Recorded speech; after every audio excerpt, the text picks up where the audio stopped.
Good morning students. आज हम group second में पार्टनरशिप अकाउंट सीखने जा रहे हैं और जिसमें हमारे फर्स्ट यूनिट है dissolution of partnership firm. Unit second है हमारी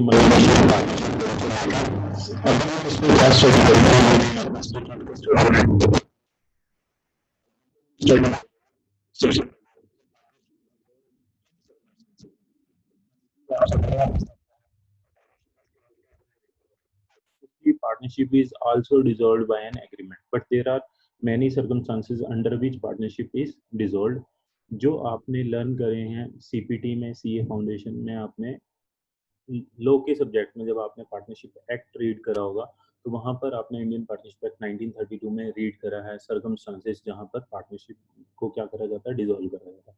partnership dissolution means dissolution of partnership firm की बात करी जा रही है। तो डिसोल्यूशन ऑफ पार्टनरशिप फर्म का मीनिंग क्या होता है कि जब relationship between all the partners comes to an end, जब सभी पार्टनर्स के बीच में क्या हो जाती है, रिलेशनशिप खत्म हो जाती है। दैट मीन्स बिजनेस लिक्विडेट हो जाता है, बिजनेस क्लोज डाउन हो जाता है, तो हम उसे क्या कहते हैं, डिसोल्यूशन कहते हैं। तो इसमें डिसोल्यूशन कैसे करवाया जाता है, तो after studying this unit you will be able to go through the circumstances. First of all ये थोड़ा सा थियोरेटिकल पॉइंट ऑफ व्यू है।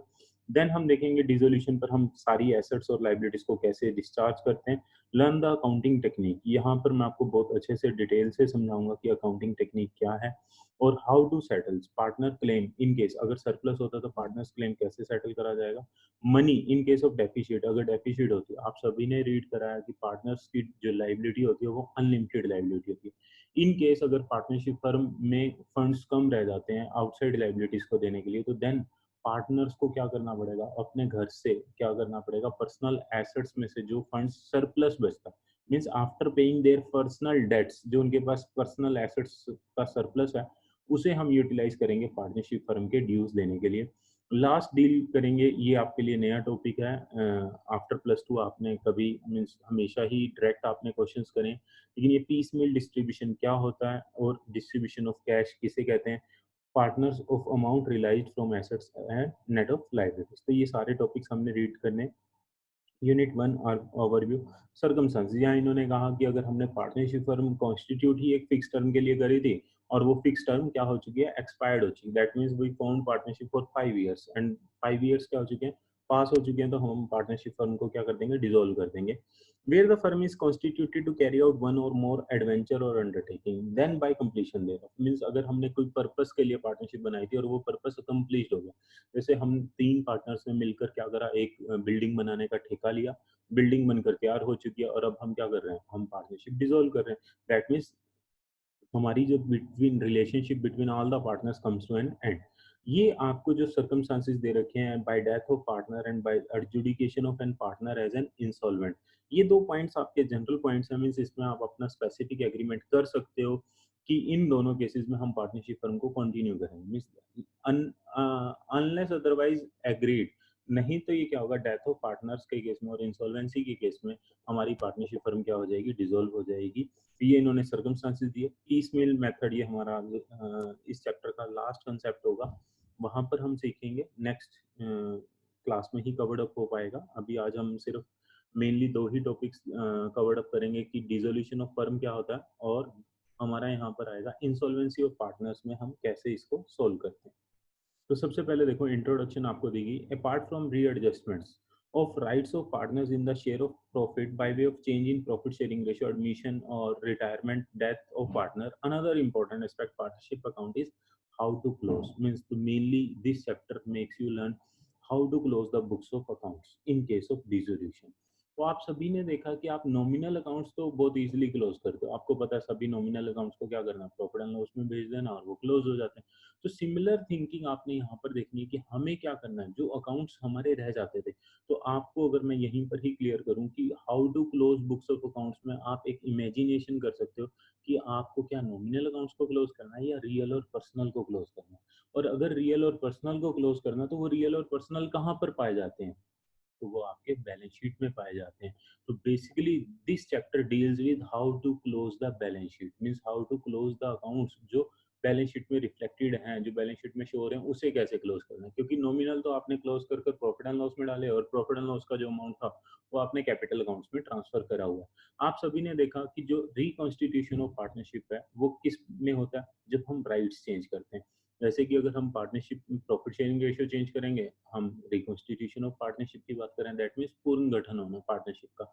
लेकिन यहाँ पर पूर्ण गठन नहीं हो रहा, यहाँ पार्टनरशिप डिसॉल्व हो रही है, खत्म हो रही है, मीन्स बिल्कुल डिसॉल्व। मीन्स हम यहाँ पर क्या कर रहे हैं, बिजनेस को क्लोज डाउन कर रहे हैं। एडमिशन पर, रिटायरमेंट, डेथ पर आपने सभी ने देखा कि आप क्या एडजस्टमेंट्स करते थे। जस्ट आपके रिकॉल के लिए मैं रिपीट कर रहा हूँ, आप सबसे पहले इन्हीं केसेस में जो आपके स्टेप्स रहते थे, आप स्टेप नंबर 1 करते थे कैलकुलेशन ऑफ न्यू पीएस का। देन स्टेप 2 में आप रिजर्व एंड सरप्लस वो डील करते थे कि उसे डिस्ट्रीब्यूट करना। देन थर्ड स्टेप में आप गुडविल की एडजस्टमेंट करते थे, table showing adjustment. Fourth step में आप रिवैल्यूएशन अकाउंट बनाते थे। फिफ्थ स्टेप में आप क्या करते थे, कैपिटल अकाउंट्स बनाते थे और देन आप प्रॉफिट बैलेंस शीट बनाते थे, और ये इस तरह से आपकी ये रिकॉन्स्टिट्यूशन ऑफ पार्टनरशिप ओवर हो जाता है। तो यहाँ पर भी हम कुछ ना कुछ स्टेप्स जरूर फॉलो करने वाले हैं, लेकिन बेसिकली मैंने आपके माइंड में एक सेट इन्फॉर्मेशन डाली कि how to close books of accounts. That means हम करने क्या जा रहे हैं इस चैप्टर में, हम बुक्स ऑफ अकाउंट्स, और बुक्स ऑफ अकाउंट्स में हम क्या करने जा रहे हैं, जो हमारे अकाउंट्स बैलेंस शो करते हैं उन्हें कैसे क्लोज करना। तो यहाँ पर आप इस यूनिट में ही सीखोगे। In this unit we will discuss the circumstances leading to dissolution of partnership, कि किन किन सर्कमस्टांसेस की वजह से पार्टनरशिप फर्म का डिसोल्यूशन होता है। तो बेसिकली मैं बिल्कुल क्लियरली बिगिनिंग में ही बता चुका हूँ, it is created by an agreement, therefore it is also destroyed और dissolved by an agreement between all the partners. और अकाउंटिंग ट्रीटमेंट क्या नेसेसरी होगा, obviously we as a chartered accountant wants to know about कि how to dissolve a partnership firm। आप इसी second group में even ये भी सीखोगे कि कैसे हमारी कंपनीज को लिक्विडेट करवाया जाता है, कैसे कंपनीज की बुक्स ऑफ अकाउंट्स क्लोज करी जाती है। सिमिलर सेंस हम यहाँ पर भी सीखते हैं और आपको बिल्कुल सिमिलरिटी मिलेगी दोनों केसेस में। Also we will discuss the special problems relating to insolvency. तो आप सभी ने +2 की बुक में भी रीड करा होगा कि देयर इज समथिंग लाइक कि गार्नर वर्सेस मरे रूल। तो वहाँ पर सिर्फ जस्ट वो बताया जाता था, उसको एक्सप्लेन नहीं करा जाता था। यहाँ पर आपका बिल्कुल उस रूल की आप प्रैक्टिकल एक्टिविटी देखोगे, और आप ये देखोगे कि हमारे इंडिया में इस टॉपिक के रिगार्डिंग कोई हमारे इंडियन पार्टनरशिप एक्ट में कुछ नहीं कहा गया, तो इसलिए हम गार्नर वर्सेस मरे रूल भी लगा सकते हैं। तो यहाँ इन्होंने कहा also we discuss the special problems relating to insolvency of partners and statement of partnership, settlement of partnership liabilities कैसे सेटल करी जाती है। फर्स्ट ऑफ ऑल थोड़ा सा थियोरेटिकल पार्ट है, आप इसको अंडरस्टैंड करोगे। ए पार्टनरशिप इज डिसॉल्व और कम्स टू एन एंड। यही मैं आपको कह रहा था कि पार्टनरशिप डिसॉल्व का मीनिंग क्या है, that means relationship between all the partners comes to an end. Because आपने पढ़ा था partnership is an relationship between two और more persons who have agreed to share the profit of business carried on by all और any of them acting for all. तो first point इन्होंने कहा कि expiry of term, term means 5 years 10 years, जो भी आपने term open करी थी, for which it was form, या फिर completion of adventure. That means हमने बिल्डिंग बनानी थी, हमने कोई रोड कंस्ट्रक्शन करनी थी, हमने कोई ब्रिज बनाना था, वो कंप्लीट हो चुका है और उसके बाद हमारी पार्टनरशिप फर्म डिसॉल्व हो रही है। डेथ ऑफ पार्टनर, तो death of partner and insolvency of partner. अब यहाँ देखो आपको ये बहुत क्लियरली समझा रहे हैं और यहाँ आपके लॉ के पॉइंट्स फर्दर पॉलिश्ड हो रहे हैं। However, the partners or remaining partners in case of death or insolvency may continue। चाहे तो बिजनेस कंटिन्यू कर सकते हैं, to do the business। In such cases, there will be new partnership firm, but the firm will continue। When the business comes to an end, then only we can set that the firm has been dissolved। तो आपने देखा, देखो आप इसको इस angle से समझो। If there are two partners, then in case of death and insolvency, there must be closure of business, dissolution होगा। When there are more than two or partners, तो देन क्या होगा, अगर किसी पार्टनर की डेथ होती है तो rest of the two partners क्या कर सकते हैं, बिजनेस को कंटिन्यू कर सकते हैं। तो देन वहाँ पार्टनरशिप फर्म डिसॉल्व नहीं होगी। The firm stand dissolves in the following cases. Number 1, partners agree that the firm should be dissolve. Obviously एक एज के बाद पर्सन्स पार्टनर्स क्या कह सकते हैं कि हम ये बिजनेस छोड़ना चाहते हैं। जब उनके बच्चे सेटल हो जाते हैं तो सभी पार्टनर्स मिलकर कहते हैं कि हमने बहुत काफी समय इसमें बिजनेस में कर लिया, अब हमारे बिजनेस सब कुछ सेटअप है, तो हम क्या कर रहे हैं, हम ये पार्टनरशिप फर्म डिसॉल्व करते हैं। That means they made partnership, they create partnership by an agreement, they also dissolve partnership by an agreement. All partners except one become insolvent. Except one का मतलब एक को छोड़कर बाकी सभी इंसॉल्वेंट हो चुके, हमारा बिजनेस इलीगल हो चुका। मींस हम कोई चीज इंपोर्ट कर रहे थे, हम कोई चीज एक्सपोर्ट का बिजनेस था और वो गवर्नमेंट ने उस पर बैन लगा दिया और गवर्नमेंट ने कह दिया कि ये डील करना ही आपके लिए हुआ, तो आपका वो बिजनेस ही अगर इलीगल होगा तो देन आपकी फर्म क्या होगी, बाय ऑपरेशन ऑफ लोड एक तरह से ये क्या हो जाएगी, डिसॉल्व हो जाएगी, आप काम ही नहीं कर पाओगे। In case of partnership at will, then any partner can give notice of dissolution, तो पार्टनरशिप डिसॉल्व हो सकती है। Then there are special circumstances under which court gives orders of dissolution, these are given under the court has the option to order dissolution of firm in the following circumstances. ये जितने भी points हैं ये principle of natural justice कहो या फिर एक true and fair view उस पॉइंट ऑफ व्यू पर बेस्ड है कि अब यहाँ पर कोर्ट इस बात को गौर करेगी कि क्या इससे अदर पार्टनर्स या जो पार्टनर है किसी को नुकसान तो नहीं हो रहा, तो उस केस में ये क्या करा जा सकता है, डिसॉल्व करा जा सकता है पार्टनरशिप को, और कोर्ट इन इसको ध्यान रखेगी। जब एक पार्टनर अनसाउंड माइंड हो गया तो बाकी पार्टनर्स उसकी अनड्यू एडवांटेज ले सकते हैं, तो उस केस में क्या होगा, कोर्ट ऑर्डर दे सकती है कि फर्म को डिसॉल्व करा जाए। देन अगर कोई पार्टनर परमानेंटली ही क्या हो चुका है, इनकेपेबल हो चुका है, इनकेपेसिटी हो चुकी है, दैट मीन्स उसकी आंखें, हाथ, टांग, मीन्स वो जो उसकी एबिलिटी है वो जा चुकी है, तो उस केस में भी कोर्ट ऑर्डर दे सकती है। देन अगर कोई partner guilty of misconduct of business है, उस केस में कोर्ट ऑर्डर दे सकती है डिसॉल्व करने का। देन अगर पार्टनरशिप में partners persistently, that means continuously disregard करता partnership agreement, means partnership agreement में लिखा है कि आपका प्रॉफिट शेयरिंग रेशियो ये है, डिस्पाइट दिस वो पार्टनर्स क्या कर रहा है, वो पार्टनर क्या कर रहा है, वो ज्यादा प्रॉफिट विड्रॉ कर रहा है, तो देन अगर वो डिसरिगार्ड कर रहा है तो obviously that leads to an end of an partnership.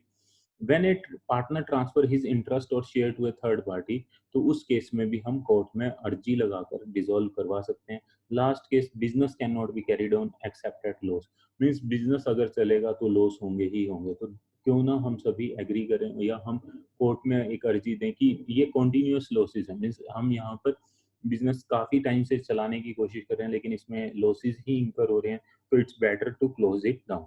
और last, when it appears to be just and equitable, अगर गवर्नमेंट को लगता है कि ये जस्ट एंड इक्विटेबल है, अब मान लो हमारा जो ऑब्जेक्ट था वही लॉस्ट हो चुका है या हमारे किसी पार्टनर ने गैम्बलिंग कर दिया कुछ भी, तो वो उस केसेस में पार्टनरशिप में क्या करा जा सकता है, कोर्ट क्या दे सकती है, ऑर्डर दे सकती है डिसोल्यूशन। अब फर्स्ट ऑफ ऑल आपको ध्यान रखना है कि कॉन्सिक्वेंस क्या होगा, dissolution, think of dissolution, dissolution means you are going to close down your business, now what preparation you did, आप क्या काम करोगे उसको क्लोज डाउन करने के लिए। तो पहली बात, आपके जो राइट्स एंड लाइबिलिटीज हैं वो इफेक्ट नहीं होंगे, दैट मीन्स जो डिसोल्यूशन के लिए आपको अधिकार चाहिए वो सभी अधिकार आपके पास होंगे। On the dissolution of partnership firm, first of all हमने क्या करना, हम अपनी assets of the firm including goodwill इनको रियलाइज करवाएंगे। Why we think of realisation, देखो अब हमारा बिजनेस गोइंग कंसर्न नहीं रहा, अब हमारा बिजनेस रियलाइजेशन मींस अब हमारा बिजनेस लिक्विडेट होने वाला है, तो हम लिक्विडेशन बेसिस अडॉप्ट करेंगे, प्लस हम अपनी एसेट्स को रियलाइज करवा कर जो उससे फंड्स आएगा उससे हम अपनी लाइबिलिटीज पे ऑफ करेंगे। देन आप इसकी सीक्वेंस भी अंडरस्टैंड कर सकते हो, सबसे पहले आप आउटसाइड लाइबिलिटीज पे करोगे, देन अगर कोई पार्टनर्स का लोन स्टैंडिंग है तो उसको पे करा जाएगा, और लास्टली पार्टनर्स की कैपिटल पे करी जाएगी, और अगर कोई सरप्लस होगा तो देन वो भी पार्टनर्स को डिस्ट्रीब्यूट कर दिया जाएगा।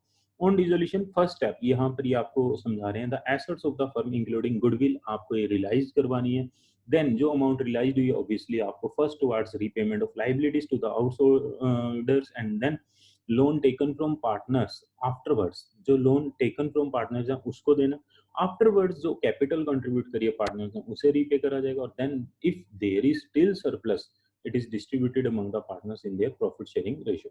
Conversely, after payment of liabilities of the firm, repayment of loan from partners, if assets of the firm left over are insufficient to repay in full the capital contributed by each partner, तो obviously जो deficiency है वो किस ratio में burn करी जाएगी, that means जो loss हुआ है हमें वो किस रेशियो में बर्न करा जाएगा, partners in their profit sharing ratio.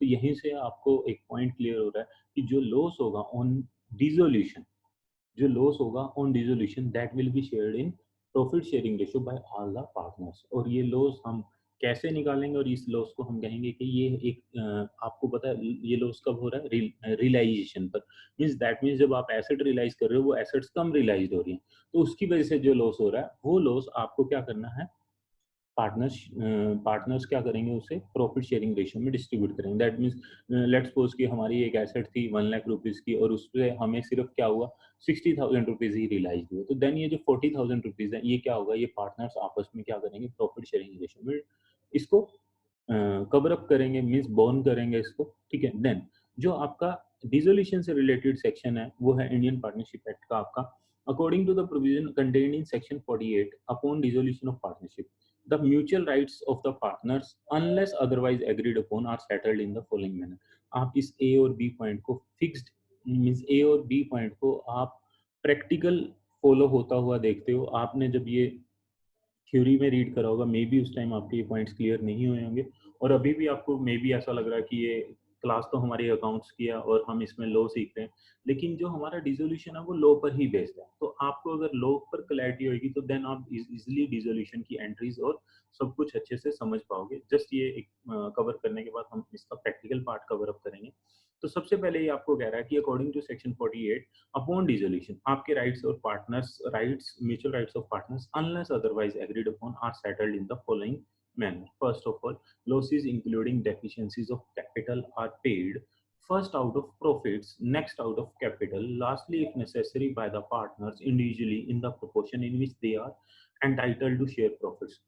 बहुत सारी टर्म्स हैं जो आपने सीखनी है इसमें, और आप इसका प्रैक्टिकल यूज होते देखोगे। आपने हमेशा पढ़ा है कि पार्टनर्स की लाइबिलिटी अनलिमिटेड है, लेकिन आज आप जब यहाँ देखोगे अनलिमिटेड का मीनिंग आपको क्लियर होगा कि उनको अपनी पर्सनल एसेट्स को भी बेचकर, जो पैसे घर में उनके पास जो एसेट्स पड़ी हैं उनसे उनको क्या करना पड़ता है, जो पार्टनरशिप में लॉसेस हैं उनको कवर करना पड़ता है। तो इन्होंने क्या करा, इन्होंने कहा losses including deficiency of capital. Deficiency of capital means if there is some partners who has debit capital in partnership firm, तो उस डेफिशिएंसी को तो उसे पहले आप प्रॉफिट से कवर अप करो, देन आप कैपिटल से, लास्टली अगर नेसेसरी होता है तो पार्टनर्स उसे इंडिविजुअली करेंगे in proportion in which they are entitled to share the profits. इसका कॉन्सिक्वेंस ये बता रहे हैं, the assets of the firm including any sum contributed by the partner to make up deficiency of capital means जो partners घर से लेकर आए हैं फंड्स। अब मानकर चलो किसी पार्टनर की डेबिट कैपिटल है और वो घर से फंड्स लेकर आता है, तो उस फंड्स को plus assets of the firm,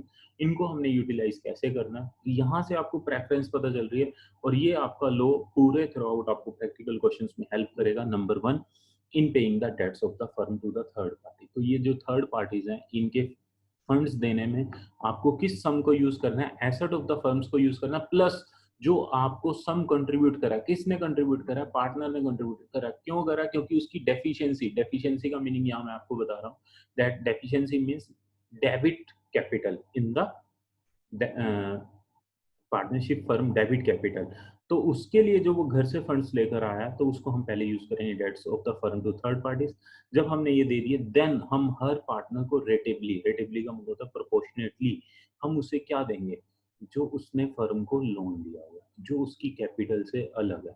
आप सभी सीए फाउंडेशन में सीख कर आए हो कि फर्म को हम एडवांसेस भी पे करते हैं। Advances means over and above the capital जो हमने लोन दिया। अब आपको एक प्रैक्टिकल एग्जांपल देता हूँ। टेक दिस सिचुएशंस कि अब हमारी जो कोविड-19 की सिचुएशन है, तो इसमें क्या हो रहा है, पार्टनरशिप फर्म्स जो बिजनेस चला रहे हैं उन फर्म्स में क्या हो रहा है, हमें लिक्विडिटी की काफी प्रॉब्लम आ रही है, हमारे पास फंड्स नहीं है। तो अब कोई पार्टनर अगर स्ट्रॉन्ग है मींस जिसके पास लिक्विडिटी बहुत है, उसकी पर्सनल एसेट्स बहुत है, तो वो ऑफर कर सकता है पार्टनरशिप फर्म में कि मैं यहाँ पर फर्म को क्या देना चाहता हूँ, लोन देना चाहता हूँ। वो कभी भी मींस वो अपनी कैपिटल इंक्रीज नहीं कर रहा, वो क्या कर रहा है, लोन।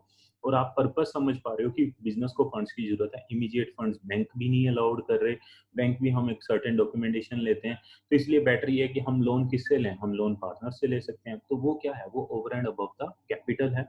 इन पेइंग, आप स्कूल्स का एग्जांपल ले सकते हो, स्कूलों में अब टीचर्स को देने के लिए सैलरी नहीं है, तो उस केस में जो स्कूल की मैनेजमेंट है जो वो क्या कर सकते हैं, मीन्स मानकर चलो अगर कोई स्कूल पार्टनरशिप फर्म के वे में चल रहा है, तो उस केसेस में वो जो पार्टनर्स है वो over and above capital contribute कर सकते हैं।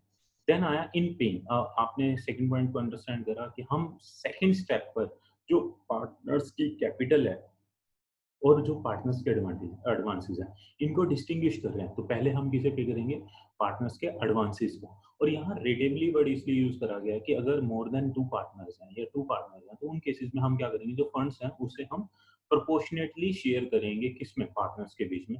और देन अगर उसके बाद हमारे पास फंड्स बचते हैं तो हम इससे पे करेंगे पार्टनर्स की जो कैपिटल अकाउंट पर हमने जो फंड्स देने हैं। आप सभी ने देखा था कि ये जो कैपिटल होती है वो इंटरनल लायबिलिटी होती है, और हम सबने स्टार्टिंग में ही पढ़ा हुआ बिजनेस एंटिटी कंसेप्ट। हम बिजनेस को what ever business, in what ever form, means जो हमारी अकाउंटिंग है वो from day one he means business entity concept को फॉलो करके, that means business is an separate entity from its owner, चाहे वो कॉर्पोरेट फॉर्म हो या ना हो। कॉर्पोरेट फॉर्म में तो ऑब्वियसली सेपरेट लीगल एंटिटी का प्रिंसिपल लगता ही लगता है, लेकिन जो अकाउंटेंसी है इसमें हम डे वन से ही क्या करते हैं, हम ओनर्स को क्या मानते हैं, अलग पर्सन मानते हैं। दैट्स वाई हम उसकी जो भी फंड्स प्रोवाइड करते हैं उसे कैपिटल में रिकॉर्ड करते हैं। और लास्ट में जब बिजनेस बंद होगा तो बिजनेस क्या कैसे बंद होगा, बिजनेस लास्ट में जो कैपिटल उसने ओनर से लिए उनको रीपे बैक कर देगा और बिजनेस बंद हो जाएगा।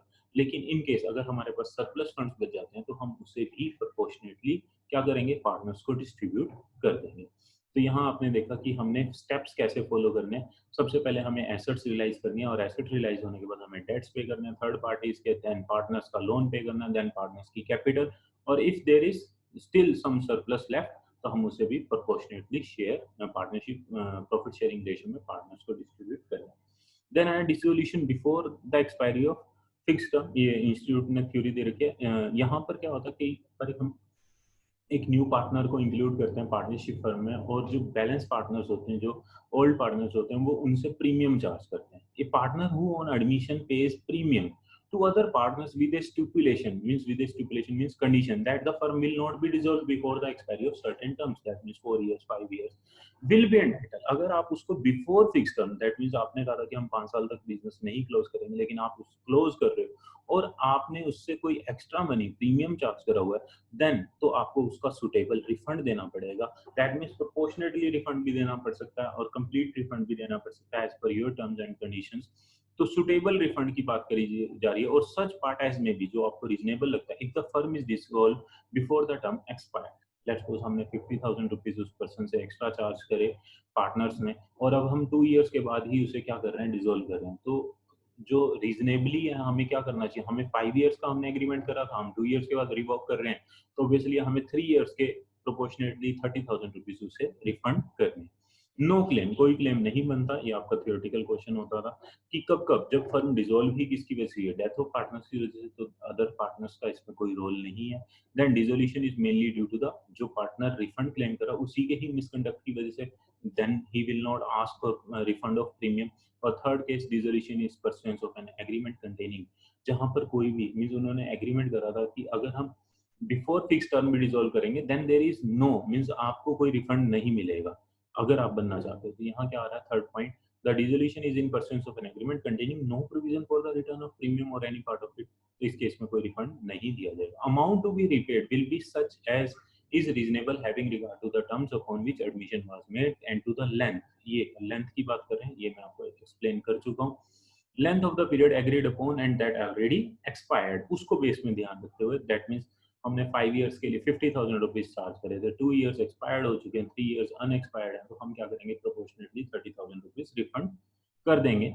Any amount that becomes due will be borne by other partners in profit sharing ratio. तो इसे ध्यान रखना है आपने कि जो ये वाली अमाउंट रीपेड करनी है तो ये बाकी पार्टनर्स इसे क्या करेंगे, प्रॉफिट शेयरिंग रेशियो में बियर करेंगे। तो अब मैं आपको थोड़ा सा नोटिंग पार्ट लिखवाने जा रहा हूँ, तो इसको ध्यान से देखना।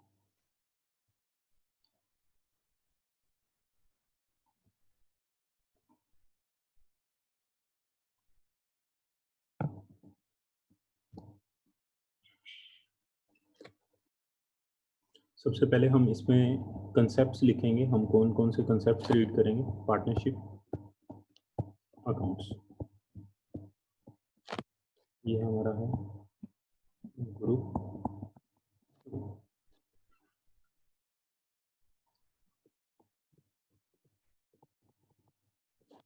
Concept 1, dissolution of firm.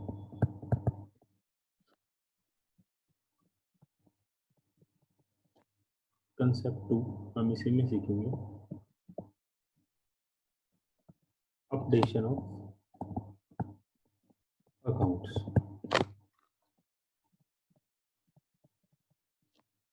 Concept 3, Garner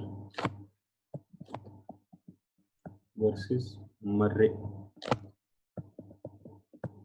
rule of insolvency.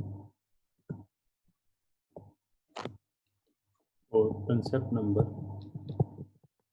4 आएगा हमारा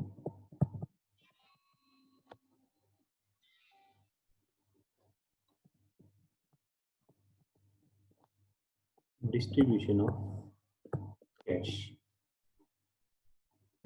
इसे हम पीसमील डिस्ट्रीब्यूशन भी कहते हैं। ये हमारा कंसेप्ट नंबर 4 है। आज हम इस वीडियो में सिर्फ दो ही कंसेप्ट कवर अप करने वाले हैं, dissolution of firm and updation of accounts. ये दोनों होते हैं क्या। स्टार्ट करते हैं। हम डिसोल्यूशन ऑफ पार्टनरशिप फर्म की बात कर रहे हैं। तो हमारा फर्स्ट कंसेप्ट है डिसोल्यूशन ऑफ पार्टनरशिप फर्म, और इसी को ही हम अदर वर्ड्स में क्या कहते हैं, इन अदर वर्ड्स इसी को ही हम, मैं ब्रैकेट में लिख रहा हूँ, आप सभी ने लिखना, हाउ टू क्लोज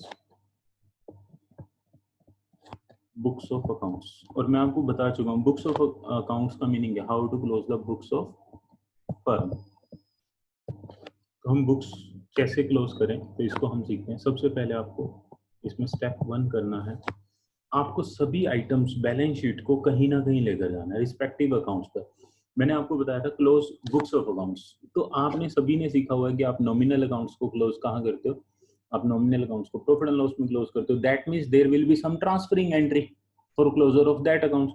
और आपको जो अकाउंट्स रियल और personal accounts only show balances and these accounts are shown in balance sheet. तो अगर अब हमें क्लोज करना है तो ऑब्वियसली हमें रियल और पर्सनल अकाउंट्स को क्लोज करना है। और इसे हम कैसे क्लोज करेंगे, तो हमें कहीं ना कहीं इन्हें क्या करना पड़ेगा, ट्रांसफर करना पड़ेगा। और जैसे ही हम ट्रांसफर करेंगे तो हमारे फर्दर न्यू अकाउंट्स ओपन हो जाएंगे, लेकिन ये जो ओल्ड अकाउंट्स हैं ये सभी के सभी क्या हो जाएंगे, क्लोज हो जाएंगे। जैसे आप सभी ने सीखा कि नॉमिनल अकाउंट, रेंट अकाउंट, तो रेंट अकाउंट को जब हम क्लोज करते हैं तो हम क्या करते हैं, रेंट अकाउंट में हम क्या करते हैं, profit and loss account debit to rent account. That means rent account को क्रेडिट करा जाता है, और रेंट अकाउंट में क्रेडिट में क्या लिखा जाता है, by profit and loss account, that account will be get close. तो सिमिलर सेंस में हम यहाँ पर स्टेप 1 की बात कर रहे हैं। मैं आपको हर एक स्टेप प्रैक्टिकल भी बताऊंगा, और आपकी इंस्टीट्यूट के मॉड्यूल में भी बहुत अच्छे से इसे एक्सप्लेन करा गया। तो पॉइंट है, transfer all items of balance sheet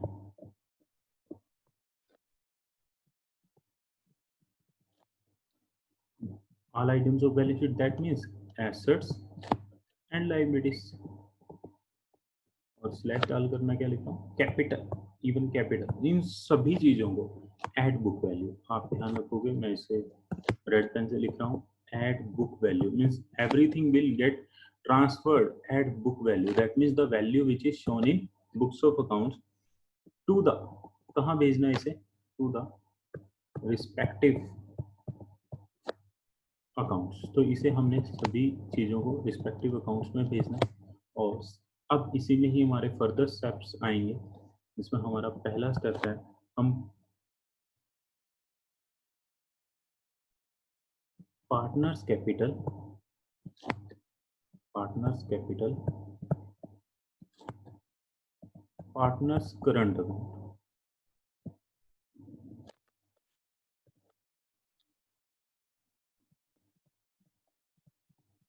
profits, losses, reserves, ये सभी हमने कहाँ ट्रांसफर कर देना है, ट्रांसफर टू।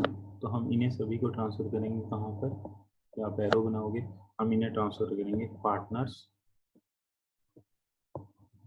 कैपिटल अकाउंट में, पार्टनर्स कैपिटल। तो आपने सभी ने देखा स्टेप 1। अब हमारा आएगा step 2। Step 2 means further step 1 में ही जो हमारे सब पार्ट्स हैं उसमें।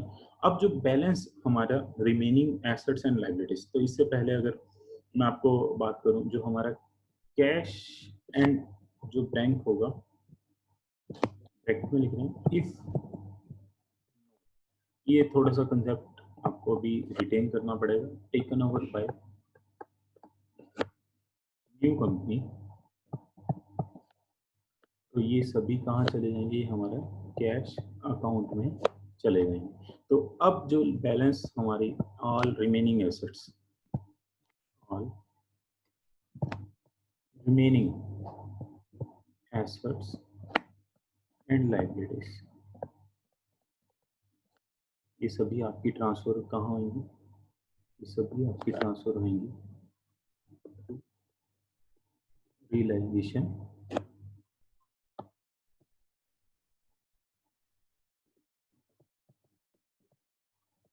अकाउंट, ये सभी आपकी कहाँ ट्रांसफर होंगी, रिलेशन अकाउंट। फर्दर मैं आपको ब्लैक पेन से नोट लिखवा रहा हूँ, ये ऑलरेडी मैं ऊपर भी बता चुका हूँ, लेकिन ये दोबारा फर्दर उसके लिए, all balance sheet items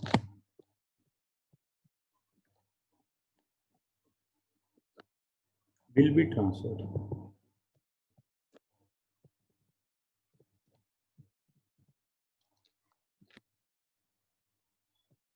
at book value, including अगर कोई गुडविल भी है बैलेंस शीट में, इफ एनी, तो हमने इन सभी को क्या करना है, balance sheet will be transferred at all items, all balance sheet items will be transferred at book value. Step 2, हम बुक्स ऑफ अकाउंट्स क्लोज करने की बात कर रहे हैं और उसमें हम स्टेप 2 की बात कर रहे हैं। अब हमने क्या करना, अब हमने एसेट्स को रियलाइज करना, और यहीं पर ही आपका कंसेप्ट अराइज होता है डिस्ट्रीब्यूशन ऑफ कैश का भी। आप जो हमें हमेशा +2 लेवल पर पढ़ाया गया उसमें क्या था कि जो हमारा कैश है वो मीन्स जो हमारी एसेट्स है वो डे 1 पर ही मीन्स हमें सभी एसेट्स की रियलाइज्ड वैल्यू दे दी जाती है और हम उसे रियलाइज कर देते हैं। लेकिन ये जो रियलाइजेशन है इसमें टाइम लगता है, हम एसेट्स को लेकर जाएंगे, हम इसकी कोई बोली लगवाएंगे, ऑक्शन करवाएंगे, देन एसेट्स रियलाइज होंगे। तो उस टाइम फ्रेम में हमें जो मीन्स फंड्स हैं वो धीरे धीरे मिलेंगे। उन धीरे धीरे जो फंड्स आ रहे हैं तो उन्हें कैसे डिस्ट्रीब्यूट करना था, तो उस टॉपिक का नाम आता है डिस्ट्रीब्यूशन ऑफ कैश। लेकिन अभी के लिए जो हम बात कर रहे हैं कि हमें जो फंड्स हैं वो डे 1 पर ही हमें रियलाइज हो जाएंगे, या मीन्स हम बना ही कब रहे हैं, जब हमें सभी फंड्स रियलाइज हो चुके हैं तब हम ये बुक्स ऑफ अकाउंट्स क्लोज कर रहे हैं। तो यहाँ अब सबसे पहले आपने क्या करना है, रियलाइज करनी है ऑल एसेट्स। रियलाइज का मीन्स आपको सेल करनी है, realise assets and pay liabilities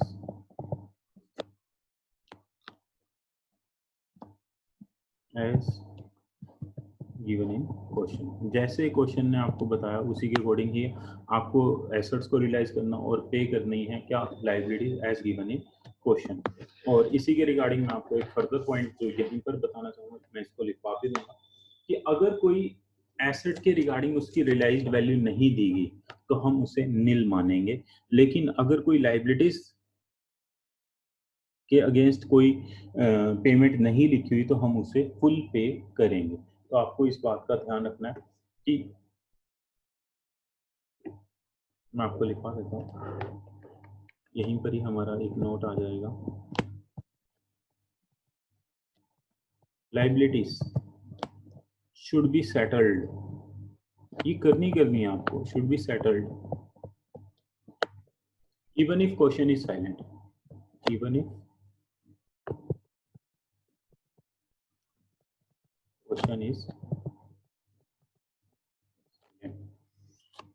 but अगर एसेट्स के रिगार्डिंग कोई नहीं माना गया मीन्स कोई नहीं बताया गया एसेट्स के रिगार्डिंग रिलेशन, देन हम उसे नील मानेंगे, हम कहेंगे कि एसेट्स में कोई भी हमें रियलाइज नहीं हुआ। ठीक है,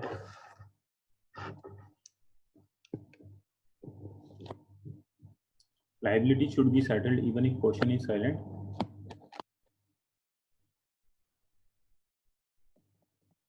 but if question is silent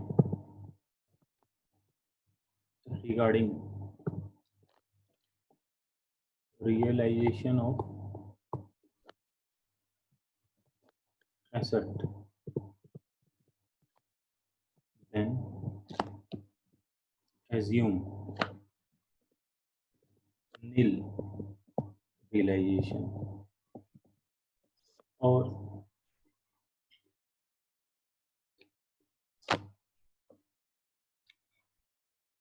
हमने ये सारी बैलेंस शीट आइटम्स को ट्रांसफर करा बुक वैल्यू पर इंक्लूडिंग गुडविल इफ एनी, और ये सारा हमने ट्रांसफर कहाँ करा, एसेट्स और लाइबिलिटीज हमने रिलेशन अकाउंट में दे रहे हैं, पार्टनर्स कैपिटल अकाउंट हमने पार्टनर्स कैपिटल अकाउंट में ट्रांसफर करा और कैश एंड बैंक, अगर वो नहीं अगर पार्टनरशिप फर्म कंपनी में कन्वर्ट हो रही है और कंपनी उस एसेट को नहीं ले रही, तो देन हम उसे कैश एंड बैंक अकाउंट में ट्रांसफर करेंगे। अब जब आप एसेट रियलाइज करोगे और पे ऑफ करोगे लाइबिलिटीज, तो यहाँ आप देख सकते हो pay off liabilities, realise assets and pay off liabilities as given in question.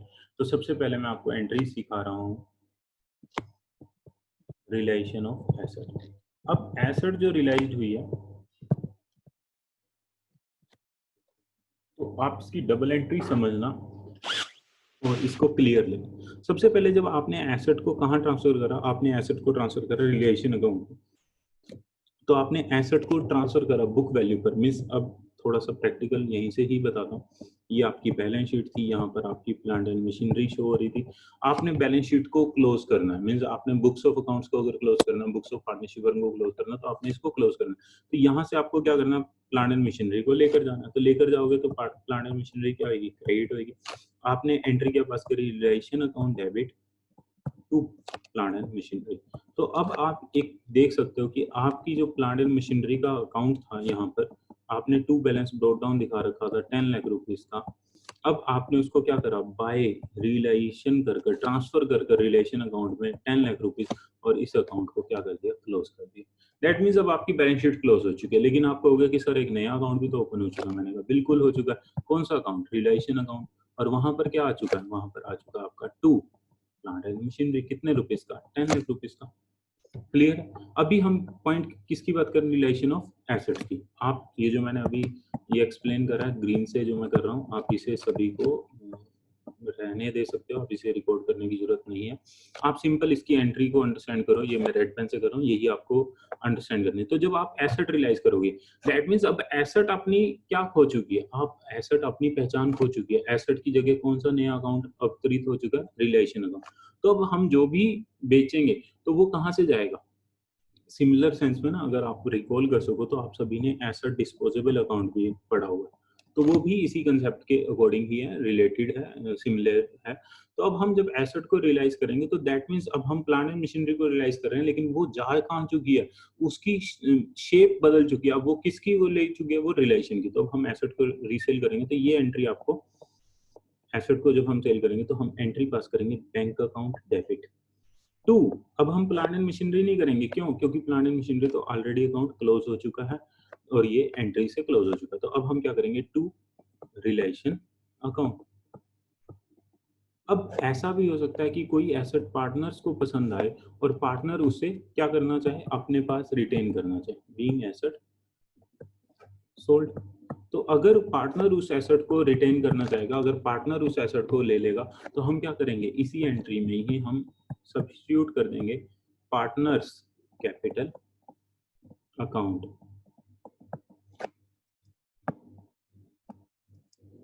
Partners capital account debit to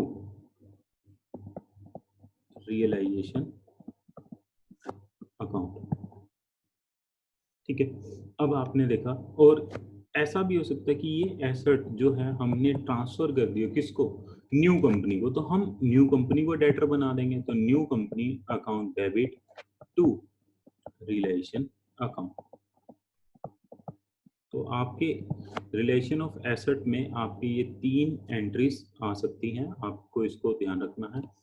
उसके बाद आपका आएगा, हम सेकंड स्टेप की तरफ जा रहे हैं, आप सबने नोट डाउन कर लिया। अब हम सेकंड पॉइंट की तरफ जा रहे हैं। सेकंड पॉइंट हमारा क्या है, payment of liabilities, payment of liabilities. यहाँ पर भी क्या होगा, यहाँ मैं इस एंट्री को मर्ज कर रहा हूँ, और आप सोच सकते हो कि अगर हमारी एसेट्स रिलेशन अकाउंट में गई तो ऑब्वियसली हमारी लाइबिलिटीज भी कहाँ जाएंगी, जो ये लाइबिलिटीज हैं ये भी कहाँ जाएंगी, ये भी रिलेशन अकाउंट में जाएंगी। और जब जब लाइबिलिटीज रिलेशन अकाउंट में जाएंगी, मैं इसको भी एक्सप्लेन करता हूँ। यही एक बैलेंस शीट बनाते हैं यहाँ पर, और बैलेंस शीट में हमें क्या दे रखे हैं, क्रेडिटर्स दे रखे हैं, लेट्स सपोज कितने के, 5 लाख रुपीस के। तो अब हम बैलेंस शीट को क्लोज करना चाहते हैं, तो दैट मीन्स क्रेडिटर्स अकाउंट को क्लोज करना चाहते हैं, तो हम सबसे पहले एंट्री क्या पास करेंगे, ये रेड पेन वाला अभी आपने नहीं लिखना, creditors account debit to realisation account. तो आपके क्रेडिटर्स अकाउंट क्या हो चुका है, क्लोज हो चुका है। ये आपका क्रेडिटर्स अकाउंट है। यहाँ आपने बाय बैलेंस ब्रोक डाउन लिखा हुआ था 5 लाख रुपीस का, आपने इसे रिलेशन अकाउंट में भेजा 5 लाख रुपीज और ये आपका अकाउंट क्लोज हो गया। अब आपका रिलेशन अकाउंट क्या ओपन हुआ, रिलेशन अकाउंट में आपकी यहाँ पर क्या आ गई, बाय क्रेडिटर्स।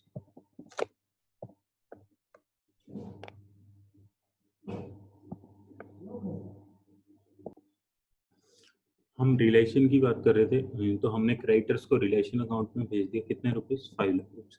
अब वो ऑब्वियसली हमें क्रेडिटर्स की पेमेंट करनी पड़ेगी, और क्रेडिटर्स ऑलरेडी कहाँ जा चुके हैं, कहाँ ट्रांसफर हो चुके हैं, कौन सी शेप ले चुके हैं, तो हम वो रिलेशन अकाउंट की शेप ले चुके हैं और रिलेशन अकाउंट क्रेडिट हुआ। अब हम क्या करेंगे, हम क्रेडिटर्स को सेटल कर रहे हैं, लेकिन क्रेडिटर्स की तो डेथ हो चुकी है, क्रेडिटर्स का अकाउंट तो क्लोज हो चुका है, तो ऑब्वियसली अब हमें जो पेमेंट करनी है, तो अगर हमें पेमेंट करनी है तो हम क्या करेंगे, हम एंट्री पास करेंगे। ये वाली एंट्री आपको नोट डाउन करनी है पेमेंट ऑफ लाइबिलिटीज के कंसेप्ट में, ये जस्ट मैंने आपको एक्स्ट्रा समझाया। तो आपको एंट्री क्या पास करनी है, एंट्री समझोगे आप। सबसे पहली एंट्री सेम पैटर्न पर आप एंट्री पास करोगे, रिलेशन अकाउंट डेबिट, ये आपने रिकॉर्ड करना, लिखना है नोट्स पर, टू बैंक अकाउंट, ये आपने क्या करा, पे कर दिया। और मैं इसका अल्टरनेटिव भी बता सकता हूँ जो अदर बुक्स में दिया हुआ है, लेकिन इतना पॉपुलर नहीं है, कि हम एसेट्स को ये जो लाइबिलिटीज है इन्हें डायरेक्टली भी पेड ऑफ कर सकते हैं, means without transferring it to realisation account. हम इसे डायरेक्टली पे ऑफ कैसे कर सकते हैं, simple entry, creditors account debit to bank account. But हम एक सिमिलैरिटी के लिए, एक अंडरस्टैंडेबिलिटी के लिए, एक यूनिफॉर्मिटी के लिए हम क्या करते हैं, हम इसे ट्रांसफर करते हैं, कहाँ पर, हम इसे ट्रांसफर करते हैं आपके रिलेशन अकाउंट में, और ऑब्वियसली उसके जब हम पे करेंगे तो रिलेशन टू बैंक कर देंगे। अब यहाँ पर भी सिमिलर ऊपर वाला पॉइंट ही हो सकता है, सेकंड पॉइंट की, ये पार्टनर्स भी लाइबिलिटी को पे ऑफ कर सकते हैं, means partners took off the responsibility to pay off liability, तो देन उस केस में हम क्या करेंगे, रिलेशन अकाउंट डेबिट। ऑब्वियसली अगर आपने सभी ने सीखा हुआ है कि अगर पार्टनरशिप फर्म के डेट्स पार्टनर्स पे करेगा तो पार्टनर का राइट है, हम उसे पार्टनर्स को क्या देंगे, हम पे करेंगे, रिम्बर्स करेंगे, पार्टनरशिप फर्म उसे सेव करेगी। तो यहाँ पर क्या होगा, टू पार्टनर्स, तो हम उसकी कैपिटल क्या कर देंगे, इंक्रीज कर देंगे, पार्टनर्स कैपिटल अकाउंट, ये आपका सेकंड एंट्री आती है।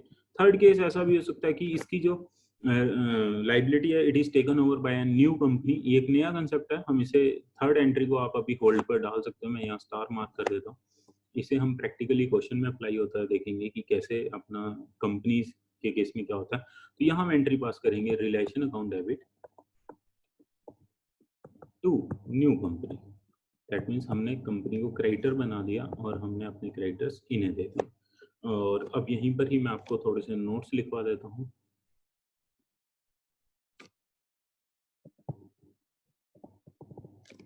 आपने ध्यान रखना है कि जो जब हमने लिखा था ऑल एसेट्स एंड लाइबिलिटीज, तो that means it includes provisions, तो जो आपके प्रोविजंस भी हैं, अब मैं आपको बता देता हूँ।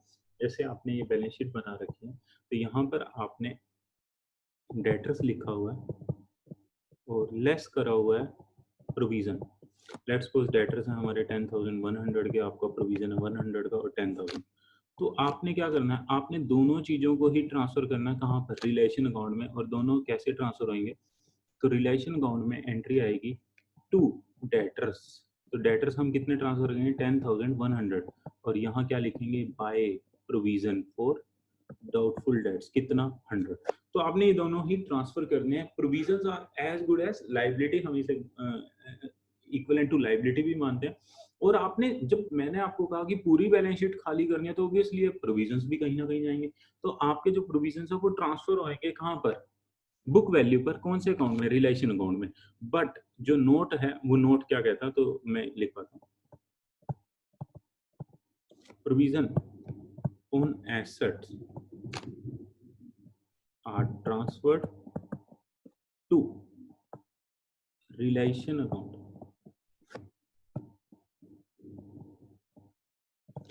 At book value. ये पॉइंट जस्ट एक हटकर लिखवाना पड़ा कि आपको क्लियर रहे कि इनका क्या करना अगर माइंड में क्वेश्चन है, book value.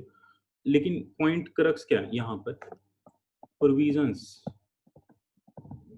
Can not be, provisions on assets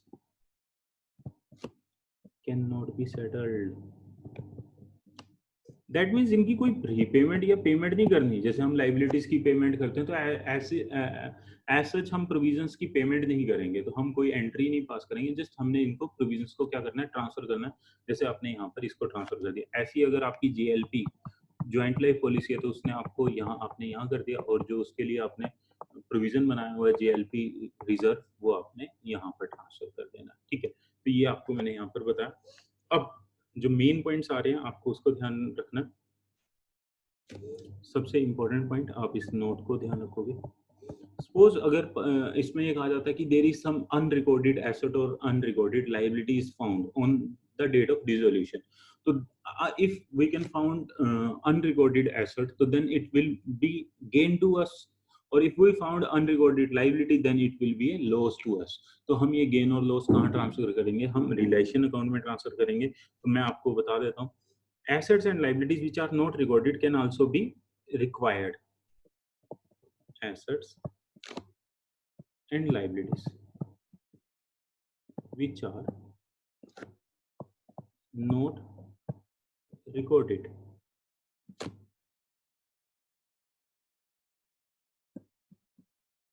will also be recorded in relation account।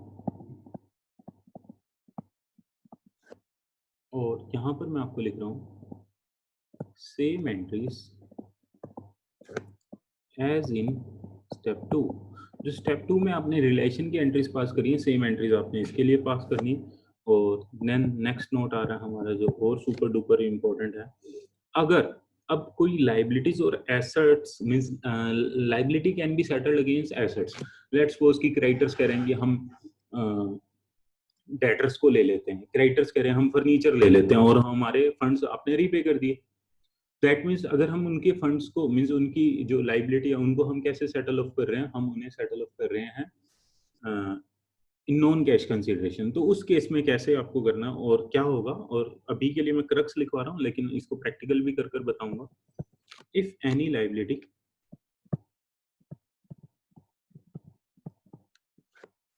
Is settled against assets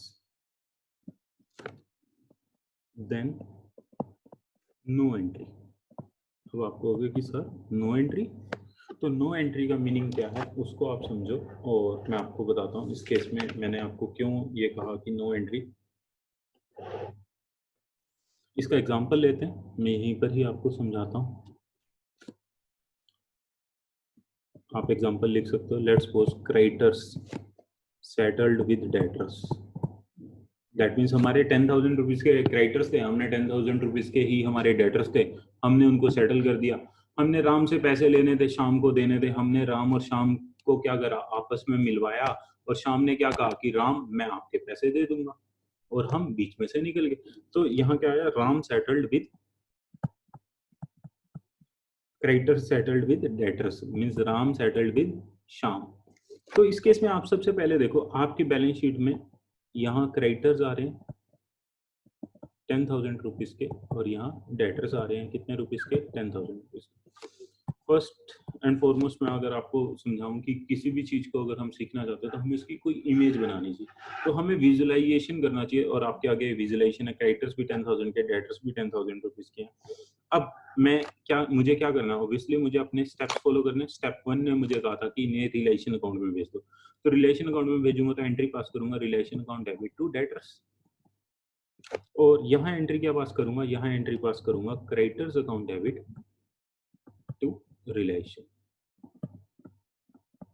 आप सभी देखिए, अगर हम यहाँ रिलेशन अकाउंट बनाते हैं, ये आया हमारा रिलेशन अकाउंट, तो यहाँ आएंगे आपके डेटर्स, यहाँ आएंगे आपके बाय में क्रेडिटर्स।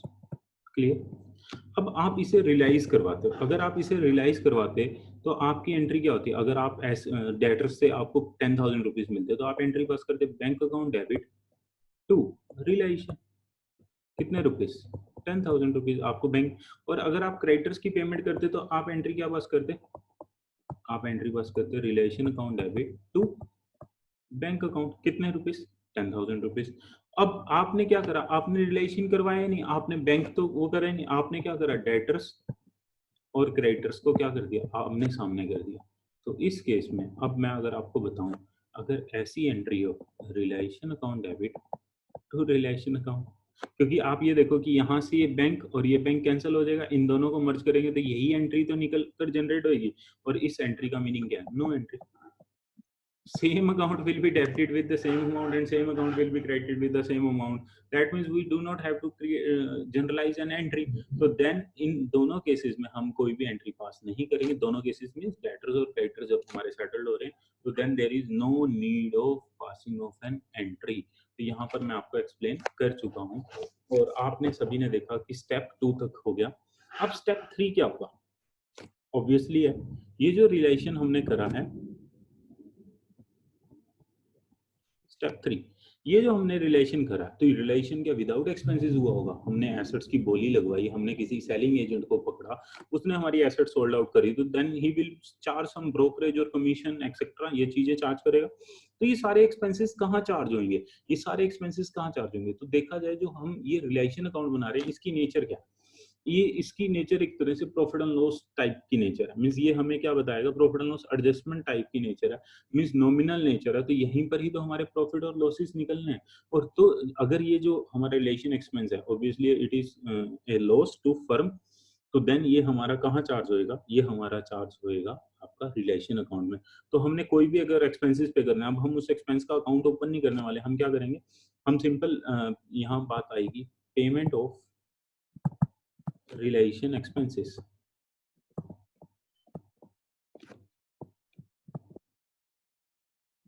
तो नंबर 1 यहाँ पर अब हमें एंट्री के पास करनी है realisation account debit,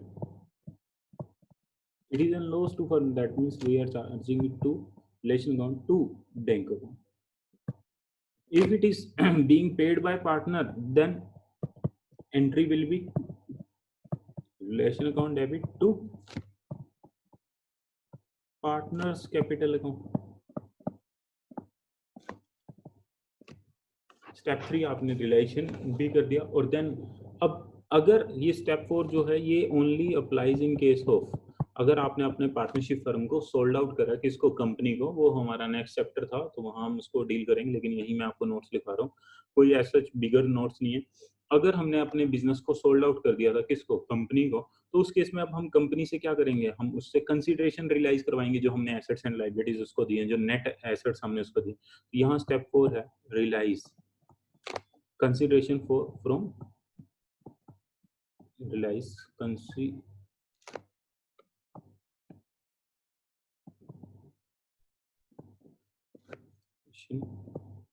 from new company. तो यहाँ क्या आ जाएगा? न्यू कंपनी से हमने करना है तो ये आइदर ही can, it can pay cash, it can pay in the form of equity share, और it can pay in the form of preference shares to new company being purchase consideration realize।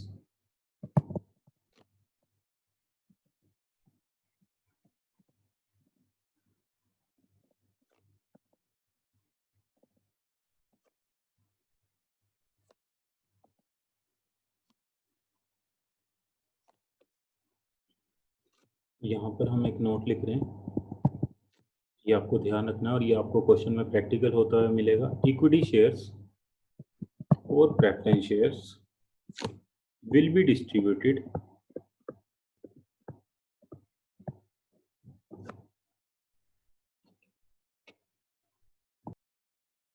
हम note लिख रहे थे, और equity shares and preference share will be distributed among partners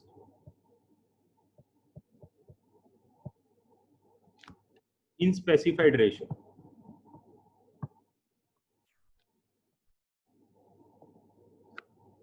और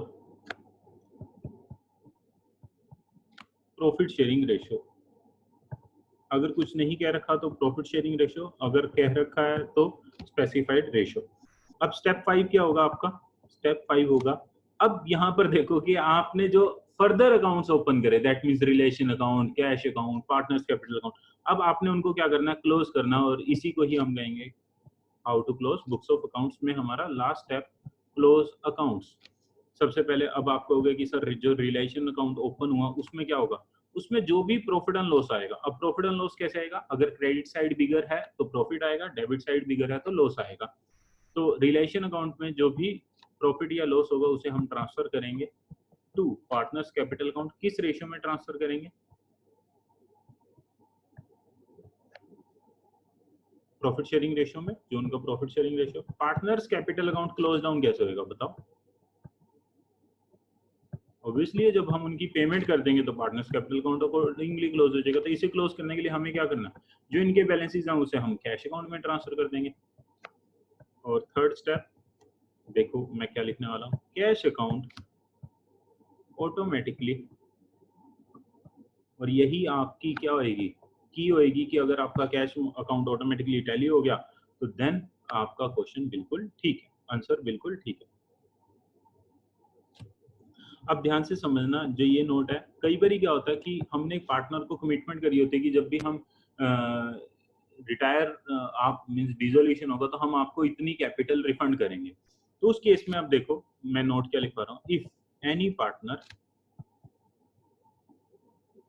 is paid, अब due तो 10,000 है, हम पे उसको 15,000 कर रहे हैं, तो इज पेड एक्सेस और शॉर्ट। अब किसी एक पार्टनर को हम एक्सेस या शॉर्ट पे कर रहे हैं, it will be transferred to remaining partner in PSR, profit sharing ratio. अब ध्यान से देखो जो हमने अभी सीखा आप उसको देखना, how to close books of accounts में, ये आपको जस्ट एक पिक्चर विजुअलाइजेशन करवा रहा हूँ, how to close books of accounts. तो बुक्स ऑफ अकाउंट्स में आपने देखा, या बुक्स ऑफ पार्टनरशिप फर्म, ये आपकी क्या होती है, बैलेंस शीट होती है। ये आपकी क्या है, ये आपकी है बैलेंस शीट। यहाँ पर आपकी सन्ड्री एसेट्स हैं, यहाँ आपका कैश अकाउंट है, यहाँ आपकी ड्रॉइंग्स हैं, यहाँ आपका कैपिटल अकाउंट है, यहाँ आपका करंट अकाउंट है, यहाँ आपका प्रॉफिट एंड लॉस अकाउंट है, और यहाँ आपकी करंट लाइबिलिटीज है।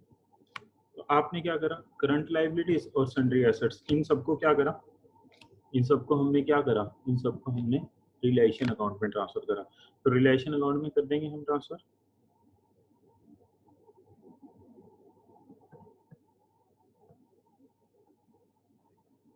उसके बाद इन्हें क्या करेंगे, रियलाइज करेंगे।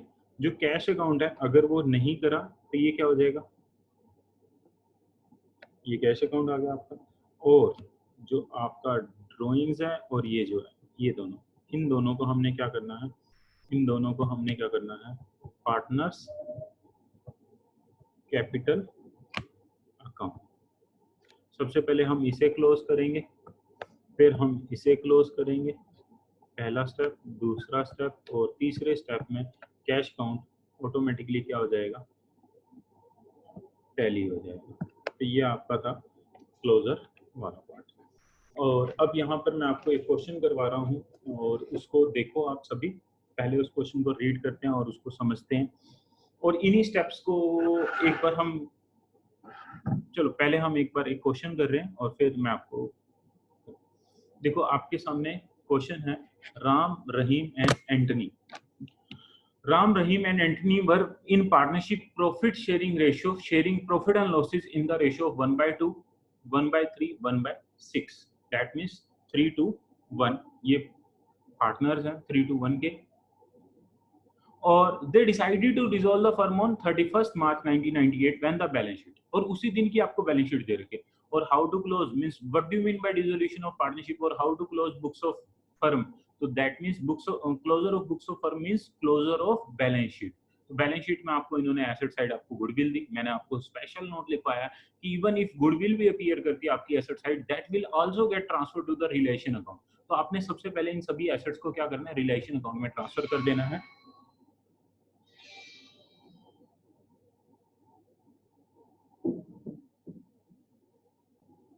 हमने देखा एसेट साइड हमारी गुडविल है, प्लांट एंड मशीनरी है, furniture, stock, sundry debtors, joint life policy, commission receivable, cash in hand. Cash in hand को छोड़ते हुए हमने बाकी सभी एसेट्स को कहां ट्रांसफर कर देना, रिलेशन अकाउंट में। इधर आपको सन्ड्री डेटर्स देखे। बैंक ओवरड्राफ्ट पर मैं आपको एक पॉइंट बताऊंगा, bank overdraft is not an bank account. तो इस पर हम नोट लिखेंगे, bank account on dissolution, bank overdraft account on dissolution becomes liability, so it get transfer to the, इसे हमने कहाँ भेजना है, इसे भी हमने कहाँ भेजना है, आपने इसे भी रिलेशन अकाउंट में भेजना है। देन आया आपका bank overdraft, joint life policy reserve, तो ये आपको पता चल गया जॉइंट लाइफ पॉलिसी के अगेंस्ट आपका रिजर्व बनाया, इसे हम कहाँ ट्रांसफर करेंगे, realisation account. Loan from Mrs Ram, not Ram, अगर लोन फ्रॉम राम होता तो that mean it will get considered as partners loan, और पार्टनर्स लोन कब दिया जाता है, जब आउटसाइड लायबिलिटीज पे हो जाती हैं उस टाइम। लेकिन ये तो क्या है, ये तो आउटसाइडर का लोन है ना, मिसिज राउंड, तो इस लोन को, लायबिलिटी को भी हम कहाँ ट्रांसफर करेंगे, हम इस लोन को भी ट्रांसफर करेंगे कहाँ पर, रिलेशन अकाउंट। क्वेश्चन आपको नीचे बता रहा है कैपिटल अकाउंट, और देन कह रहा है जॉइंट लाइफ पॉलिसी सरेंडर्ड हुई है 2,32,500 की, 2,65,500 की जॉइंट लाइफ पॉलिसी थी। Ram took over the goodwill and plant machinery, partner अगर कोई एसेट लेकर जा रहा है तो हम क्या करेंगे, पार्टनर्स का कैपिटल अकाउंट डेबिट कर देंगे, और टू में क्या करेंगे, रिलेशन अकाउंट कर देंगे। और देन क्या आया, इन्होंने कहा फर्नीचर और स्टॉक डिवाइड करा राम और श्याम ने, एग्रीड वैल्यूएशन 3,60,000, सन्ड्री डेटर्स को असाइन कर दिया गया हमने, क्रेडिटर्स को in full settlement of their claim, और यहाँ पर मैं आपको एंट्री बता चुका था, एंट्री का क्रक्स था रिलेशन टू रिलेशन, और यहाँ पर हम कोई भी एंट्री नहीं पास करने वाले, क्योंकि हमारे सन्ड्री क्रेडिटर्स को हमने क्या करा, हमने उसके साथ कैंसिल कर दिया। और देन आया हमारा commission receivable was received in total in time, तो हमें कमीशन रिसीवेबल टाइमली मिल गया। देन वो कह रहे हैं कि हमें bill discounted was subsequently returned dishonoured and proved valueless 30,750 का। और उसके बाद हमारा आया, राम ने एक्सपेंसेस पेड करे हैं, देन एंटनी ने एग्रीड करा कि वो 1.5 लाख रुपए रिसीव करेगा, full satisfaction of his right.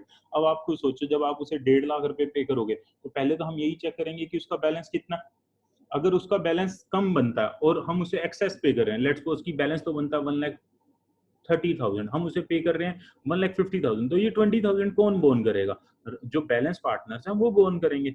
और लास्ट आपसे क्वेश्चन क्या डिमांड कर रहा है, क्वेश्चन आपसे कह रहा है you are required to show the accounts relating to closure of books on dissolution of the firm. तो हम एक एक पॉइंट करेंगे। देखो ये आपका नवंबर 1998 15 मार्क्स का क्वेश्चन आया हुआ है, रिलेशन का इन्होंने आंसर दे रखा है आपको। तो सबसे पहले आपको क्या करना है, सभी एसेट्स को ट्रांसफर कर देना है कहाँ पर, रिलेशन अकाउंट में। तो जब आप सभी एसेट्स को ट्रांसफर करोगे रिलेशन अकाउंट में, तो एंट्री क्या पास करोगे, सभी एसेट्स जा रही हैं, जब एसेट इंक्रीज होती है तो डेबिट होता है, और जब एसेट जाती हैं तो क्या होता है, क्रेडिट लगता है, जब डिक्रीज होती है तो क्रेडिट होता है। Realisation account debit to asset account, तो मैं आपको यहीं से एक सॉल्यूशन ही दिखा रहा हूँ और आप इसको साथ साथ ऑब्जर्व करोगे। यहाँ हमने क्या देखा, रिलेशन अकाउंट बना रहे हैं और आप रिलेशन अकाउंट की डेबिट साइड ऑब्जर्व करोगे, यहाँ पर आपको सारी की सारी एसेट्स मिलेंगी एज इट इज। सारी की सारी एसेट्स में आपने देखा goodwill account, plant and machinery, furniture, stock, debtors, joint life policy.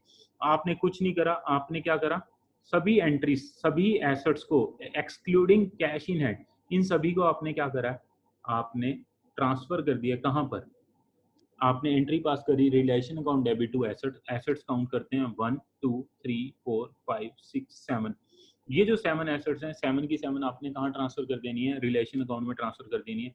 Relation account debit to asset account, क्या आपको ये पहली एंट्री क्लियर है, आप यहाँ से काउंट करो, आपको बिल्कुल क्लियर हो जाएगा। Goodwill, plant and machinery, furniture, stock, sundry debtors, joint life policy. और इन्होंने यहाँ पर आई थिंक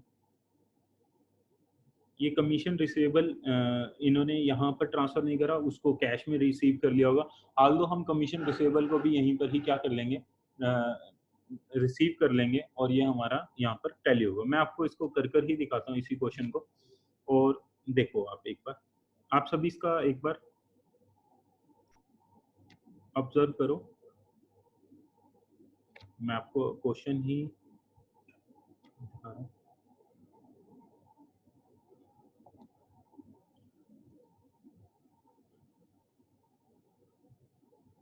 देखो हमने रिलेशन में तो ट्रांसफर कर ही दिया, और मैं आपको कह रहा हूँ कि हम कमीशन रिसीवेबल को भी यहाँ पर ट्रांसफर कर सकते हैं, नहीं तो कमीशन रिसीवेबल को हम बैंक में भी दिखा सकते हैं, उसमें कोई डाउट नहीं है। देन हमने क्या करा, हमने अपने creditors, bank overdraft, joint life policy reserve, इनको, और लोन फ्रॉम मिसिस राम, इसको हमने क्या करना है, ट्रांसफर करना है। देखो मैं इसको सोल्व कर कर दिखाता हूँ आपको क्वेश्चन को, आप सभी ऑब्जर्व करो ना। सबसे पहले हमने क्या लिखना, to goodwill.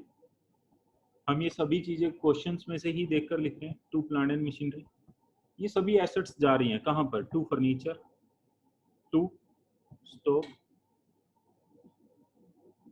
To debtors, to joint life policy, to commission receivable,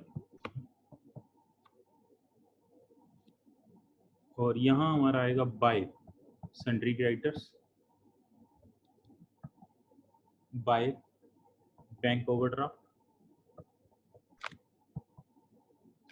bye JLP reserve, और बाय में आएगा आपका लोन, किससे, मिसिस राम से। इन सब की अमाउंट आप देखकर भरोगे। मेरे पास क्वेश्चन ऑलरेडी ओपन है, तो 4,56,300।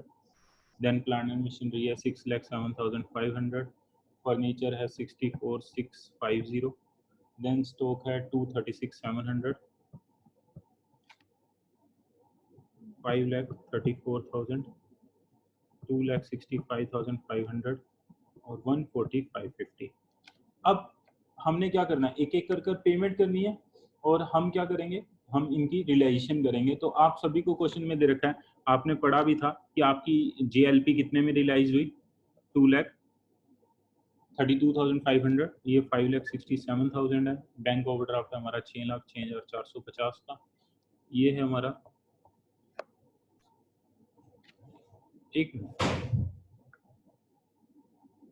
2,65,500, लोन है हमारा 1,50,000।